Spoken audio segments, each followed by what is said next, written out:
നമസ്കാരം. ഇഫക്ട് ന്യൂസിലെ ഏവർക്കും സ്വാഗതം. വിഴിഞ്ഞം VGF കരാർ ഒപ്പിട്ടു.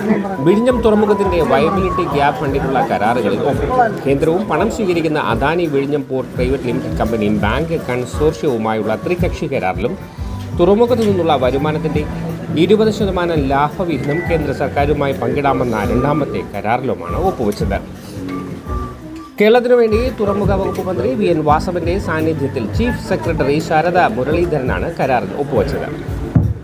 കേന്ദ്ര സാമ്പത്തികകാര്യ വകുപ്പ് ജോയിന്റ് സെക്രട്ടറി ബൽദേവ് പുരുഷാർത്ത്, തുറമുഖ വകുപ്പ് special secretary doctor A. Kaushikan, BISL managing director Divya S. Iyer, AVPPL chief executive officer Pradeep Jayaraman തുടങ്ങിയവർ പങ്കെടുത്തു. ഇന്ന് ബന്ധപ്പെട്ട ഉദ്യോഗസ്ഥർ എല്ലാവരും തന്നെ ഇവിടെ ത്രികക്ഷി കരാറും ഒപ്പം പ്രീമിയം ഷെയറിംഗ് എഗ്രിമെൻറ്റും ഒപ്പുവെച്ചുകൊണ്ട് വയബിലിറ്റി ഗ്യാപ്പ് ഫണ്ടിങ് കേന്ദ്രത്തിൽ നിന്നും നമുക്ക് ലഭ്യമാക്കുവാനുള്ള നടപടികൾ സ്വീകരിക്കുകയാണ്.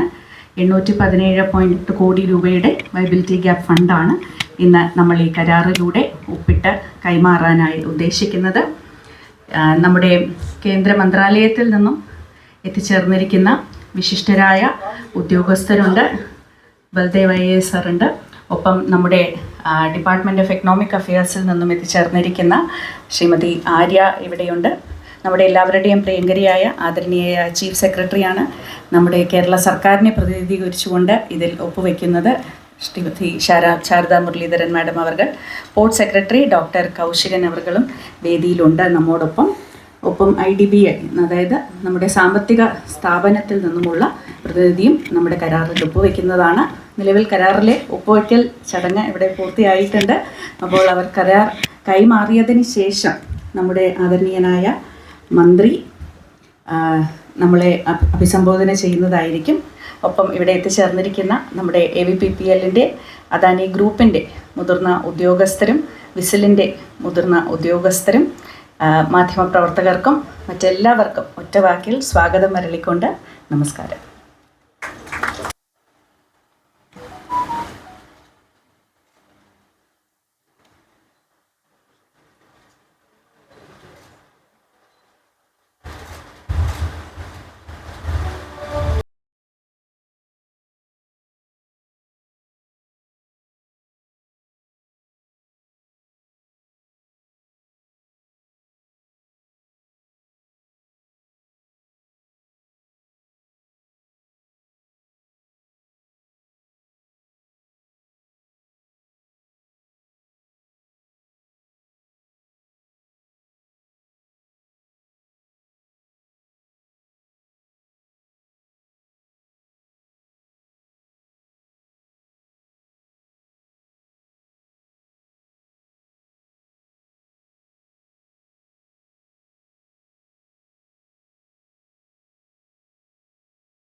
വേദിയിലെ ഉദ്യോഗസ്ഥ പ്രമുഖരെ, സദസ്സിലെ ബഹുമാന്യരെ, സഹോദരി സഹോദരന്മാരെ, മാധ്യമ സുഹൃത്തുക്കളെ, നമ്മുടെ നാടിൻ്റെ ചരിത്രത്തിലെ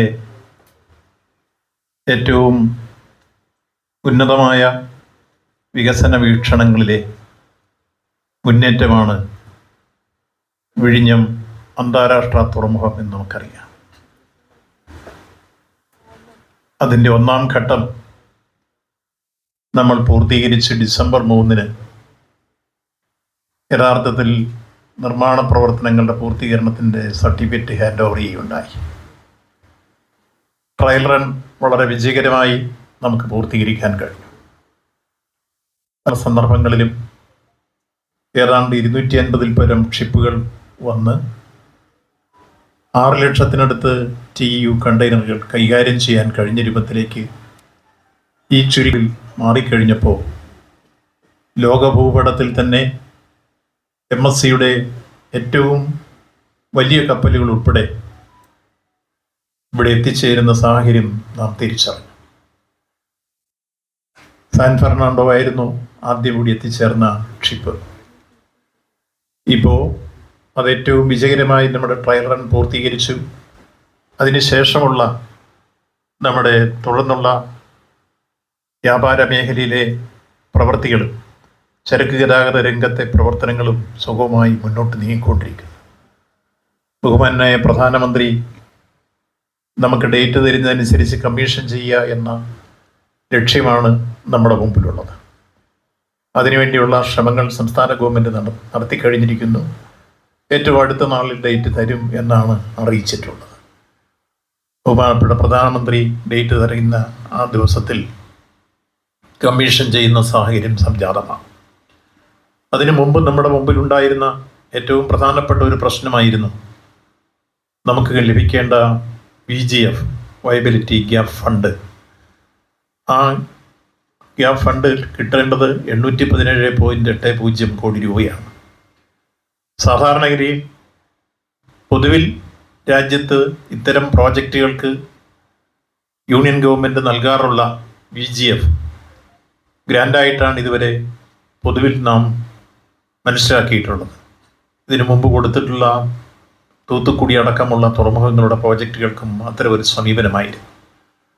അപ്പോൾ ഈ വിഷയത്തിൽ കേന്ദ്ര ഗവൺമെൻറ് നമ്മളെ അറിയിച്ചത് അത് ഗ്രാൻഡല്ല, ലോണായി മാത്രമേ തരാൻ കഴിയൂ എന്ന കാര്യം നമ്മൾ അയച്ച കത്തിന് മറുപടിയായി തന്നിരുന്നു. ബഹുമാനപ്പെട്ട മുഖ്യമന്ത്രി വീണ്ടും പ്രധാനമന്ത്രിക്ക് അഭ്യർത്ഥന നടത്തിക്കൊണ്ട് അത് ഗ്രാൻഡായി അനുവദിക്കണം എന്ന ആശയവിനിമയം നടത്തുകയുണ്ടായി. പക്ഷേ ഇനി നമ്മളത് കാത്തുനിന്ന് സമയം മുന്നോട്ട് പോകാതിരിക്കാൻ 2, 3, 4 ഘട്ടങ്ങൾ 2028 പൂർത്തീകരിച്ച് ഈ തുറമുഖം നാം ആഗ്രഹിക്കുന്ന രൂപത്തിൽ അതിൻ്റെ പൂർണ്ണ അർത്ഥത്തിലും ലക്ഷ്യത്തിലും വ്യാപ്തിയിലും എത്താൻ കഴിയുന്ന രൂപത്തിലേക്കുള്ള കരാറുകൾ ഒപ്പിട്ട് നിർമ്മാണ പ്രവർത്തനത്തിലേക്ക് കടക്കേണ്ട സമയം സമാഗതമായിരിക്കും. അടുത്ത ഘട്ടങ്ങളിലേക്കുള്ള എൻവയോൺമെൻറ്റ് അംഗീകാരങ്ങൾ നമുക്ക് ലഭിക്കുകയുണ്ടായി. തുടർ പ്രവർത്തനങ്ങളിലേക്ക് കടക്കുന്നതിന് മുമ്പ് VGF നമ്മൾ കൊടുത്തേ മതിയാവും.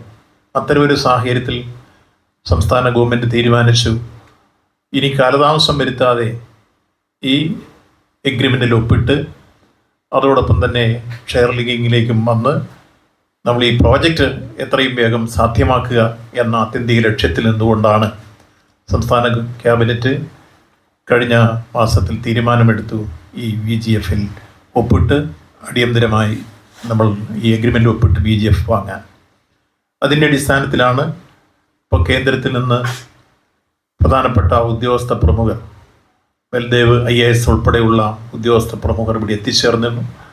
നമ്മുടെ സംസ്ഥാന ഗവൺമെൻറ്റിന് വേണ്ടി നമ്മുടെ ബഹുമാന്യായ ചീഫ് സെക്രട്ടറി ഉൾപ്പെടെ ഇപ്പോൾ ചടങ്ങിൽ എത്തിച്ചേർന്ന് നമ്മൾ ക്യാബിനറ്റ് തീരുമാനിച്ചതനുസരിച്ച് തന്നെ ആ കരാറിൽ ഒപ്പിടുന്ന ധന്യമുഹൂർത്തമാണ് നിങ്ങളെല്ലാം സാക്ഷി നിർത്തി ഇവിടെ നടന്നിട്ടുള്ളത്. ഇതൊരു ചരിത്ര മുഹൂർത്തമാണ്. അനന്തപുരിയിൽ നടന്ന ചരിത്രപ്രധാനമായ ഈ എഗ്രിമെൻ്റ് ഒപ്പുവയ്ക്കൽ, അതുവഴി VGF ഇപ്പോൾ 817.80 കോടി രൂപ അനുവദിക്കൽ, തുടർന്ന് ഭാവി പ്രവർത്തനങ്ങളുമായി മുന്നോട്ട് പോകൽ അടക്കമുള്ള കാര്യങ്ങളിൽ നമുക്ക് ഏറ്റവും അഭിമാനത്തോടെ ആഹ്ലാദത്തോടെ ഈ പ്രോജക്റ്റ് പൂർത്തിയാക്കാൻ വേണ്ടിയുള്ള പ്രവർത്തനങ്ങളിലേക്ക് കടക്കാം. ഒപ്പം ഭാവി പ്രവർത്തനങ്ങളിൽ എല്ലാ അർത്ഥത്തിലും നമുക്ക് കേന്ദ്ര ഗവൺമെൻറ്റിൽ നിന്ന് സഹായം ലഭിക്കുമെന്ന് വീണ്ടും പ്രതീക്ഷിക്കുകയാണ്.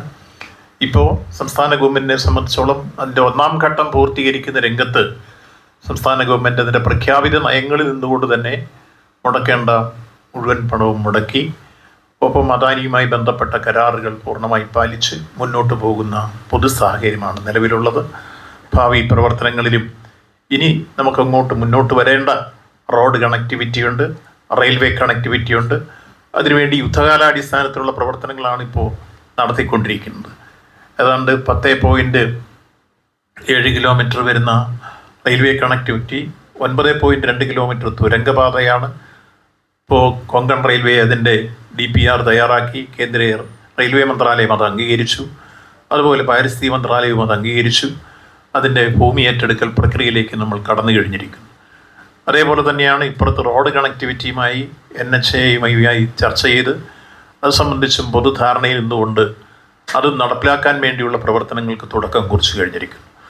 2028 എത്തുമ്പോഴേക്ക് റെയിൽവേ കണക്ടിവിറ്റിയും റോഡ് കണക്ടിവിറ്റിയും പൂർണ്ണതയിലെത്തുമ്പോൾ ചരക്ക് ഗതാഗത രംഗത്ത് ഇന്ന് കണ്ടെയ്നർഷിപ്പ് എന്ന രൂപത്തിലാണ് നമ്മൾ നടന്നുകൊണ്ടിരിക്കുന്നതെങ്കിൽ അത് മാറി കൃത്യമായി നമുക്ക് ചരക്ക് ഗതാഗതം കരമാർഗം കൂടി പോകുന്ന രൂപത്തിലേക്ക് എത്തിച്ചേരുമ്പോഴാണ് ഈ പോർട്ട് നാം ആഗ്രഹിക്കുന്ന തരത്തിൽ അതിൻ്റെ പൂർണ്ണാർത്ഥത്തിലും ലക്ഷ്യത്തിലും വ്യാപ്തിയിലും എത്തിച്ചേരുക. ആ നിലയിലുള്ള പ്രവർത്തനങ്ങൾ ഇപ്പോൾ കൃത്യമായി പ്ലാൻ ചെയ്തുകൊണ്ട് സംസ്ഥാന ഗവൺമെൻറ് മുന്നോട്ട് നീങ്ങുകയാണ്. ഈ രംഗത്ത് ഇപ്പം തന്നെ ആഗോള പ്രശസ്തി ആർജിക്കുന്ന രൂപത്തിലേക്ക് നമ്മൾ എത്തിച്ചേർന്നു എന്നുള്ളതിൻ്റെ ഏറ്റവും നല്ല സൂചന ഇപ്പോൾ ഫെബ്രുവരി മാസത്തിൽ തന്നെ നമ്മൾ കണ്ടതാണ്. നമ്മൾ ആഗ്രഹിച്ച തരത്തിൽ ഇന്ത്യയിലെ നമ്പർ 1 തുറമുഖമായി മാറുന്ന രൂപത്തിലേക്ക് നമ്മുടെ ബിസിനസ് മാറിയിരുന്നു. ഇപ്പോൾ മാർച്ചിലെ കണക്കെടുക്കുമ്പോൾ അത് കുറേ കൂടി മെച്ചപ്പെട്ട രൂപത്തിലേക്ക് വന്ന് ലോകത്ത് തന്നെ ഏറ്റവും ശ്രദ്ധേയമായ തുറമുഖത്തിലൊന്നായി മാറിക്കഴിഞ്ഞിരിക്കുന്നു. ഇപ്പം നമുക്ക് MSCയുടെ ഏറ്റവും കൂറ്റൻ കപ്പലുകൾ ഒരുപക്ഷെ കൊളംബോയിലോ ദുബൈയിലോ പോലും എത്തിച്ചേരാത്ത ഷിപ്പാണ് അടുത്ത ദിവസം ഇവിടെ വരാൻ പോകുന്നത് എന്നത് ഏറ്റവും സന്തോഷകരമായ വാർത്ത കൂടി നിങ്ങളെ അറിയിക്കുകയാണ്. അപ്പോൾ ആ നിലയിൽ നമുക്ക് ലോക ഭൂപടത്തിൽ അന്താരാഷ്ട്ര മാരിടൈം ഇപ്പോൾ നമ്മൾ പൊതുവിലെടുക്കുമ്പോൾ അതിൻ്റെ ഉന്നതങ്ങളിലെത്തി ഈ സമുദ്രവ്യാപാര മേഖലയിലെ ഏറ്റവും പ്രധാനപ്പെട്ട തുറമുഖമായി ഇതിന് മാറ്റിത്തീർക്കുന്ന ആത്യന്തിക ലക്ഷ്യത്തോടു കൂടി എല്ലാ പരിശ്രമങ്ങളും നടത്തിക്കൊണ്ടാണ് സംസ്ഥാന ഗവൺമെൻറ് മുന്നോട്ട് നീങ്ങുന്നത്. ആ ശ്രമങ്ങളിലെല്ലാം എല്ലായ്പ്പോഴും നമ്മളെ സഹായിക്കുന്ന നല്ലവരായ ജനങ്ങൾ, അതോടൊപ്പം തന്നെ നമ്മുടെ നാട്ടിലെ മാധ്യമങ്ങൾ, ഒപ്പം മറ്റിതിന് പശ്ചാത്തല സൗകര്യങ്ങളെല്ലാം ഒരുക്കിക്കൊണ്ട് മുന്നോട്ട് വരുന്നവർ എല്ലാവരോടും ഇതുവരെയുള്ള നമ്മുടെ പുരോഗതിക്ക് സഹായിച്ചവരോടെല്ലാം നന്ദി രേഖപ്പെടുത്തിക്കൊണ്ട് ചരിത്രപ്രധാനമായ മറ്റൊരു മുഹൂർത്തത്തിന് സാക്ഷ്യം വഹിക്കാൻ എത്തിച്ചേർന്നവരെയും പ്രത്യേകമായി നന്ദി രേഖപ്പെടുത്തിക്കൊണ്ട് ഈ ചടങ്ങിൽ സംബന്ധിച്ച എല്ലാ മാധ്യമ സുഹൃത്തുക്കൾക്കും പ്രത്യേകമായ നന്ദി കൂടി രേഖപ്പെടുത്താൻ ഈ സന്ദർഭം വിനിയോഗിച്ചുകൊണ്ട് ഈ ചടങ്ങിൽ എല്ലാ അർത്ഥത്തിലുള്ള ഭാവങ്ങൾ നടന്നുകൊണ്ട് എൻ്റെ വാക്കുകൾ അവസാനിപ്പിക്കുന്നു. നന്ദി, നമസ്കാരം.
വാർത്തകളും വിശേഷങ്ങളും ഇവിടെ അവസാനിക്കുന്നില്ല. കൂടുതൽ വാർത്തകളും വിശേഷങ്ങളുമായി വീണ്ടും കണ്ടുമുട്ടാമത് ഏവർക്കും നന്ദി, നമസ്കാരം.